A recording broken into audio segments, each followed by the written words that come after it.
वज़ीर आज़म ने गुज़श्ता रोज तहरीके इंसाफ के नाराज अरकान को मनाने की कोशिश की और आज कराची पहुंचे हैं, जहां MQM और GDA के वफ्द से मुलाकात उन्होंने की है। दूसरी जानिब बलीम खान भी जहांगीर तरीन से मुशावरत के लिए लंदन पहुंच गए हैं। ऑपोजिशन जमातों ने भी तहरीक अदम एतमाद को कामयाब बनाने के लिए जमाते इस्लामी से हिमायत मांगी है।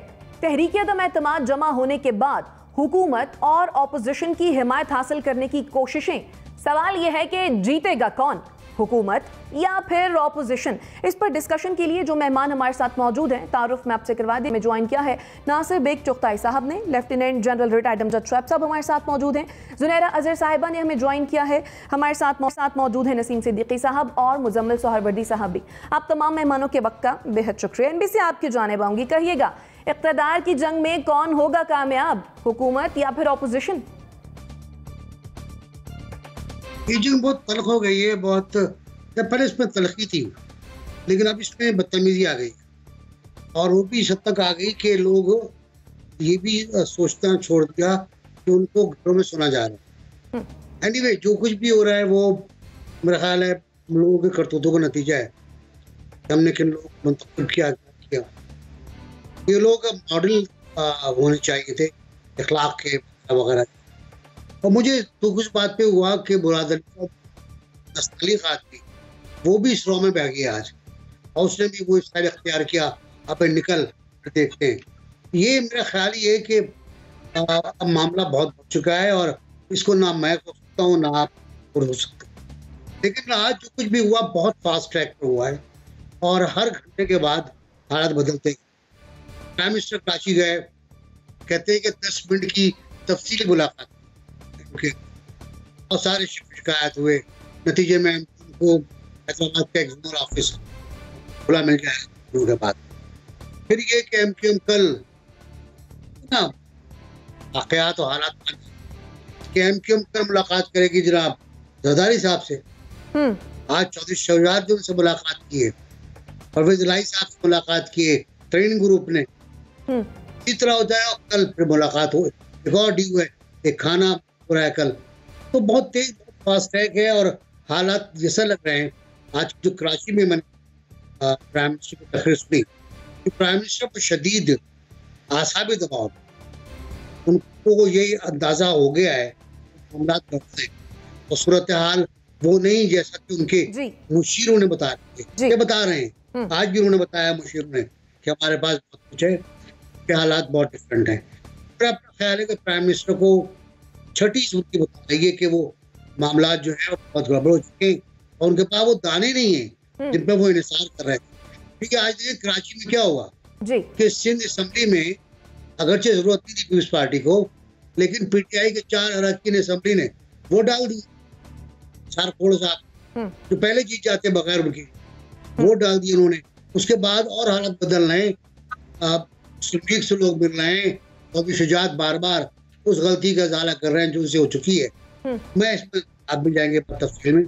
तो मेरा ख्याल ये है कि पानी रावी से गुजर गया, सिंध से भी गुजर गया और अब मुंह तक पहुंच गया है। प्राइम मिनिस्टर घबराए में और बकौल गनी साहब के, सईद गनी साहब के डॉक्टर तक पहुंच। ठीक है, यानी आपका मानना यह है कि खान साहब जो हैं वो घबराए हुए हैं। जनरल साहब, इधर हम देख रहे हैं कि खान साहब कराची पहुंचे हैं, MQM के वफ्द से उन्होंने मुलाकात की है। उधर मुस्लिम लीग काफ ने भी इशारा दे दिया है कि अगर आपके अरकान बिखर रहे हैं तो हम भी नई पॉलिसी बना सकते हैं। ऐसे में बज़ाहिर तो लग रहा है कि खान साहब शायद मुश्किल में हैं। बिस्मिल्लाहिर्रहमानिर्रहीम। जी बिल्कुल, ये हम कल भी बात कर रहे थे यही कि खराबी इत्तेहादियों में नहीं है, खराबी पार्टी के अपने अरकान में है, पार्टी की अपनी दरारें हैं जो दूसरों के भी नजर आ रही हैं। अगर आपके अपने साथी, आपकी अपनी पार्टी जो खालिसतन आपकी टिकट पे इलेक्ट होके आए या वो उन्होंने इंडिपेंडेंट थे तो चॉइस दी कि हम PTI ज्वाइन करते हैं, अगर वो आपका साथ छोड़ने के लिए तैयार हैं या छोड़ने के लिए पड़तोल रहे हैं, तो इन हालात में इत्तेहादी जो हैं वो लाजमन अपने लिए रास्ता अलग चुनेंगे या वो फैसला करने में आज़ाद होंगे। उनकी यकीन दहानियां जो पहले वाली थी वो लाजमन आज उस पर नजरसानी हो रही होगी और वो जायजा यही ले रहे होंगे कि जो लोग अपनी इनकी पार्टी से PTI से जो बागी नजर आते हैं वो वाकई वोट अपनी पार्टी को देंगे या इनके खिलाफ देंगे। तो मेरा ख्याल है कि ये इस वक्त ऐसा एक ऐसा वक्त है कि इनडिसाइसिवनेस है, लेकिन लाजमन मुश्किलात हैं पीटीआई के लिए, क्योंकि उनकी अपनी सफ़ों में इत्तेहाद की कमी नजर आ रही है। तो इन हालात में डेफिनेटली वज़ीर आज़म को परेशानी होगी, प्रेशर भी होगा, लेकिन यह ना कि आज ये तहरीक कामयाब हो जाएगी, बज़ाहिर लगता यही है। लेकिन मैं जैसे कल भी बात कर रहा था कि कुछ अरकान इनके पीपल्स पार्टी के और जेयूआई वगैरह के वो हुकूमत के साथ भी राब्ते में हैं। अगर वो तैयार हो जाते हैं तो हो सकता है कि ये मुकाबला जरा सख्त हो जाए और फिर इवन हेडेड बात हो कि जी कुछ पीटीआई के उधर चले गए और उनके इधर आ गए, क्योंकि दूसरी पार्टियों में भी सारे लोग अपनी लीडरशिप से मुतमईन नहीं हैं। उनमें भी ये इस तरह के इश्यूज हैं। कोई नून लीग के बाद हैं, मुझे याद है कि ये जो कादर बलोच उनसे अलहदा हुए थे नून लीग के, वो इस बात पे हुए थे कि वो तकरीबन 1 साल तक मियां साहब से मीटिंग का करते रहे, कोशिश करते रहे, ना हो सकी, और उनको फिर हमजा शहबाज के जरिए लाहौर बुलाया गया कि जी लाहौर आके मिलते हैं, तो वो छोड़ गया पार्टी। तो बहुत सारे लोग ऐसे हैं जो आज भी दूसरी पार्टियों में भी या वो बिकने को तैयार होंगे या उनकी अपनी शिकायत हैं। तो अगले 10-12 दिन में ये जो कमजोर दिल के आदमी या कमजोर लॉयल्टीज के लोग होंगे, उनके लिए काफी भागदौड़ रहेगी और हो सकता है बज़ाहिर सिचुएशन जो है हुकूमत के माफिक नहीं लगती, हुकूमत के खिलाफ लगती है, लेकिन क्वाइट पॉसिबल कि हुकूमत को लोगों को इकट्ठा करने में कामयाब हो जाए। ठीक है, यानी आपको लगता है कि शायद ये मुमकिन हो पाए कि हुकूमत कुछ लोगों को इकट्ठा कर पाए। आपका पॉइंट आ गया।